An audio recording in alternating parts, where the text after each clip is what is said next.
চুন্নু তার বাবা মার সাথে বর্ষাপুর নামে এক গ্রামে থাকতো। তার বাবা ছিল গরিব এক দিনমজুর। জমিদারের কাছ থেকে যে পারিশ্রমিক পেত তা দিয়ে কোনো রকমে তার সংসার চলত। এই অবস্থায় যদি অন্য কোনো খরচা করতে হতো তাদের মনে হতো যেন মাথায় পাহাড় ভেঙে পড়ল। প্রতি বছরের মতো এই বছরেও বৃষ্টি শুরু হয়েছিল। চুন্নু ছাতা ছাড়া কোনো রকমে স্কুলে পৌঁছলো, কিন্তু তার দেরি হয়ে গিয়েছিল। তাকে দেখা মাত্রই টিচার বললেন, এই যে ওখানেই দাঁড়াও। কতবার আমি তোমায় বলেছি বৃষ্টিতে ভিজে এভাবে আসবে না, সঙ্গে ছাতা রাখবে তুমি। টিচার, ওই টিচার ছাতা থাকলে তো নিয়ে আসবে। প্রত্যেক বছর বলে যে পরের বছর ছাতা নিয়ে আসবো, কিন্তু আনতে পারে না। কিপটে কোথাকারের। আচ্ছা, তুমি ছাতা কেন নিয়ে আসো না? টিচার, আমার কাছে ছাতা নেই। তাহলে বাবাকে বলো যেন হাট থেকে কিনে আনে। এই দেখো, এই দেখো, আমার বাবা এই ছাতাটা কিনে দিয়েছে। যেটা বলছি, তোমায় এভাবে ভেজা অবস্থায় আমি ক্লাসে আসতে দিতে পারি না। সমস্ত ক্লাস নোংরা হয়ে যাবে। তুমি বাড়ি ফেরো আর কাল আসবে, নয়তো ওখানে দাঁড়িয়েই শুনতে হবে আমি কি পড়াচ্ছি। আর চুন্নু সারাদিন ওই দরজার কাছে, কখনো জানলার কাছে দাঁড়িয়ে টিচারকে দেখতে লাগলো। উনি কি পড়াচ্ছিলেন শুনছিল। দ্বিতীয় দিন সে ভাবলো বৃষ্টি শুরু হওয়ার আগেই সে স্কুলে পৌঁছে যাবে, কিন্তু যেই না সে বাড়ির থেকে বেরোলো হঠাৎ বৃষ্টি শুরু হলো।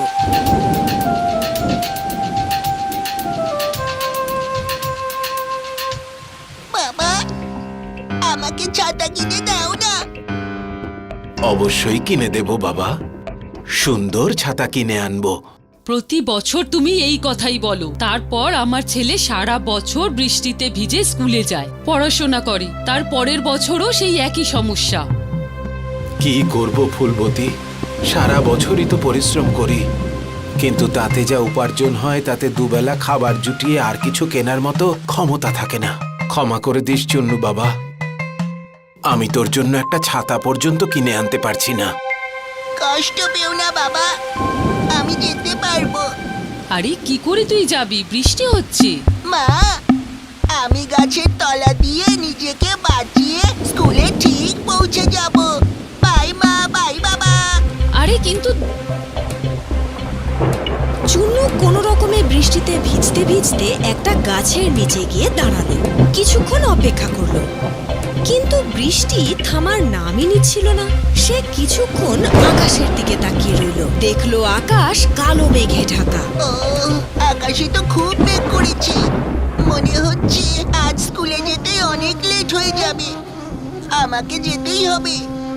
যদি আরো কিছুক্ষণ এমনই বৃষ্টি হতে থাকে তাহলে কোমর অবধি ডুবে যাব আমি। যদি আমার স্কুল ড্রেসটা ভিজে যায় তাহলে টিচারও আমায় ক্লাসে ঢুকতে দেবে না। কি করি, কি করি যে? সে গাছে উঠেছে অনেকক্ষণ আগে, আর তার বড্ড খিদেও পেয়ে গেছে। খিদের চোটে সে পেটে হাত দিয়ে ভাবতে লাগলো কখন যে বৃষ্টি বন্ধ হবে, ততক্ষণ বরং সে তার স্কুলের টিফিনটাই খেয়ে নিক। এই ভেবে তার স্কুল ব্যাগ থেকে তার টিফিন বাক্সটা বের করলো। সেখানে দেখলো রুটি আর পেঁয়াজ রয়েছে। তখনই সে জলের মধ্যে ছপ ছপ শব্দ শুনতে পেল। সে দেখলো ওই গাছের নিচে একজন সাধু বাবাও এসে আশ্রয় নিলেন। চুন্নু ওনাকে দেখল, তারপর খিদের চোটে রুটি আর পেঁয়াজের টুকরো নিয়ে মুখে পুরল। সাধু বাবা তাকে খেতে দেখল। চুন্নু আবার খাবারের টুকরো নিয়ে যেই না মুখে পুরল, দেখল সাধু বাবা তাকে দেখছে। ও তৃতীয়বার যখন আবার খাবার মুখে পুরল, সাধু তখনও তাকে দেখছিল। সাধু তার দিকে তাকিয়ে আছে এই দেখে চুন্নু তাকে বলল, বাবা, খাবেন? সাধু বাবাকে কিছু খাওয়ালে তোমার কল্যাণ হবে পুত্র। আজ সারাদিন বৃষ্টির কারণে কোনো ভিক্ষা জোটেনি।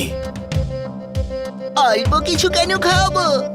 আপনি দুটো রুটি খেতে পারেন, কিন্তু রুটির সঙ্গে কোনো সবজি নেই, শুধু দুটো টুকরো পেঁয়াজ আছে। যখন খুব খিদে পায় তখন যে কোনো খাবারই অমৃত মনে হয় পুত্র। এই নিন। কিন্তু তুমি এই গাছের ডালে কেন বসে আছো বাবা? স্কুলে যাচ্ছিলাম বাবা, কিন্তু বৃষ্টি জোরে পড়ছিল।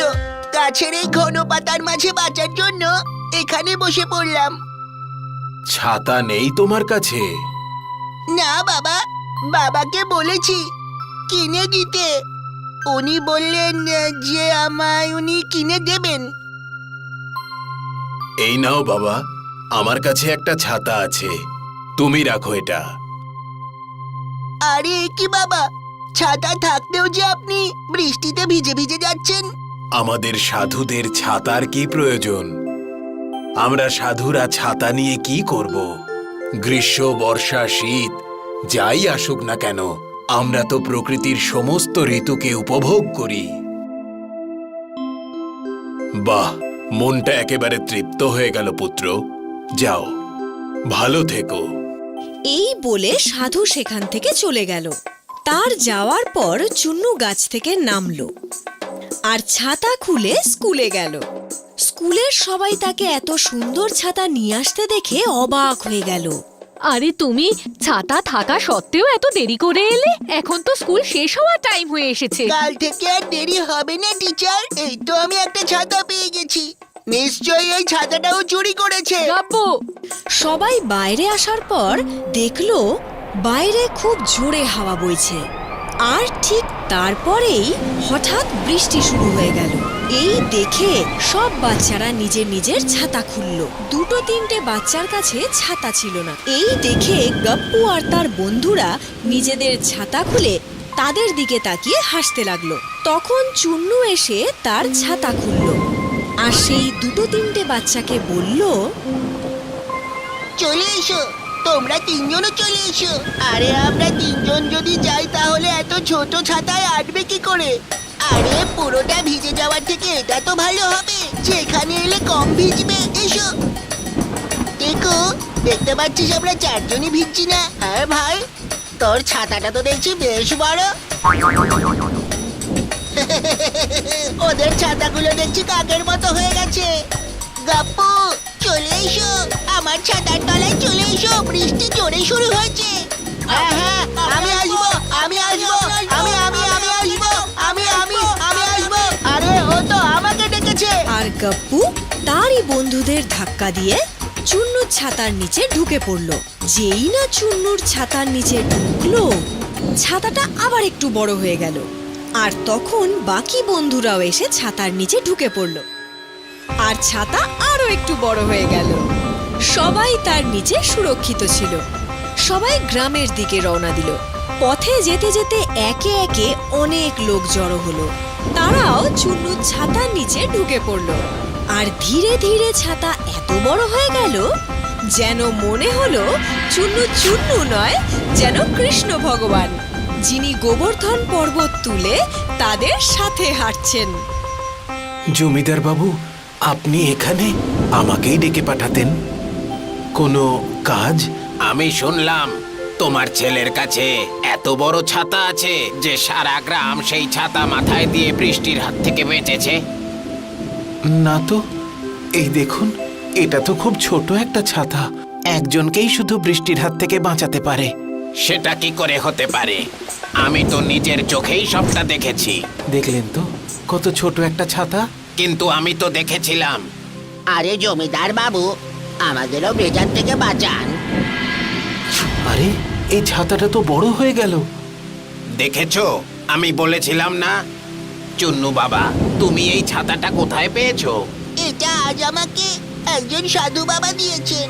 ও, তাই এতে জাদু শক্তি রয়েছে। এটা দিয়ে তো আমরা সারা বছরের জন্য জল সঞ্চয় করতে পারবো। কিভাবে জমিদার বাবু? এর নিচে যত মানুষ এসে জড়ো হবে, ছাতা ততই বড় হতে থাকবে। আমরা আমাদের গ্রাম আর নদীর মাঝখানে চুন্নুকে এই ছাতা নিয়ে দাঁড় করিয়ে দেব।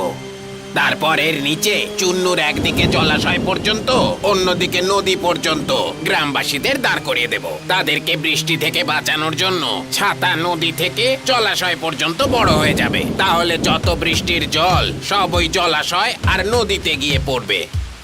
সারা বছরের জলের সমস্যা এভাবেই মিটে যাবে।